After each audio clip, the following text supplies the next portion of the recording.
Okay, Vicki, next question. Yeah. So, a student who might be interested in gender and sexualities and continuing their work around the learning goals, what kinds of places might they look for opportunities to do social service or social change work? Yeah.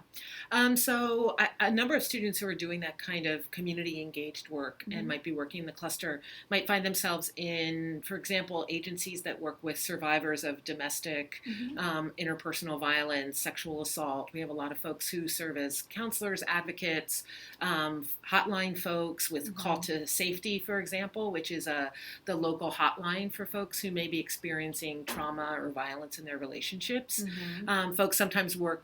I have some folks I've worked with who are at the Multnomah County DA's office, for example, Mm-hmm. and accompany folks who have been victimized by sexual assault Mm-hmm. as they're preparing to maybe press charges against the person who assaulted them, but basically serve as advocates and companions in that process. Mm-hmm. Um, there's a fantastic community partner that a lot of students work with called Rosehaven, which is an Mm-hmm. organization that serves women and children experiencing houselessness and Mm-hmm. other forms of gender displacement. Okay. Oftentimes, folks who find themselves houseless, who are socialized as women or are trans women, often find that that's a very gendered experience, that Mm-hmm. it's much more dangerous to be a person without housing if you're, say, a single woman living on the street. So Mm-hmm. Rosehaven provides some really great services to folks. So there are so many organizations, some of which would explicitly do work that is related to gendered forms of oppression, but we live in a gendered reality. Mm-hmm. So it's true that students taking courses in gender and sexualities can often find